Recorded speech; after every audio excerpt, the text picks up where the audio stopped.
RG Kar issue নিয়ে তুমুল আলোচনার ঝড় পশ্চিমবঙ্গে। শিল্পী সমাজের অনেকেই বেশ শক্ত অবস্থান নিয়েছেন। সেই তালিকায় আছেন বিখ্যাত সঙ্গীত শিল্পী শ্রেয়া ঘোষাল। তিনি নিয়েছেন বড় সিদ্ধান্ত।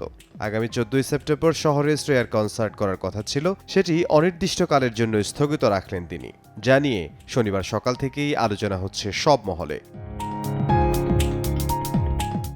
শ্রেয়ার এমন সিদ্ধান্তকে সাধুবাদ জানিয়েছেন তৃণমূল মুখপাত্র কুণাল ঘোষ, যা দেখে অনেকেই চমকে উঠেছেন। কেননা 24 ঘন্টা আগেই অরিজিৎকে তুলোধুনো করেছিলেন কুণাল। আরজি কর নিয়ে আর কবে গান বাঁধায় পরোক্ষভাবে অরিজিৎকে সুবিধাবাদী বলেছিলেন তিনি। কুণাল ঘোষ লিখেন, অরিজিৎ সিং অপূর্ব গায়ক, ছেলেও ভালো, আর তিলোত্তমার ন্যায় বিচার চেয়ে গানটিকে যথাযথ বলে সমর্থনও করেন তিনি। কিন্তু তিনি প্রশ্ন তোলেন, এই বলে যে বিবেক কি শুধু বাংলায় জাগে? মহারাষ্ট্রের বদলাপুর নিয়ে হিন্দিতে গান হয় না, বা সাক্ষী মালিকদের নিয়েও গান হয় না, কারণ ওটা মূল কর্মক্ষেত্র। হিন্দি জগৎ, কাজ, টাকা, ক্যারিয়ার, তাই চুপ।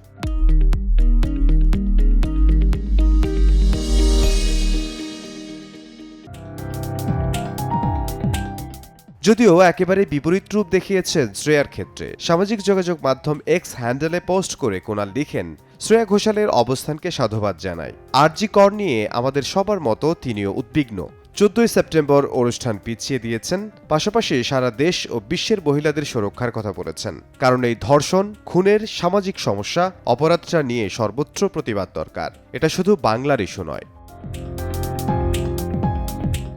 শনিবার কনসার্ট বাতিলের কথা জানিয়ে শ্রেয়া লেখেন, কলকাতার বুকে যে বর্বর এবং পাশবিক ঘটনা ঘটেছে সেটার জন্য আমি ভীষণভাবে দুঃখিত।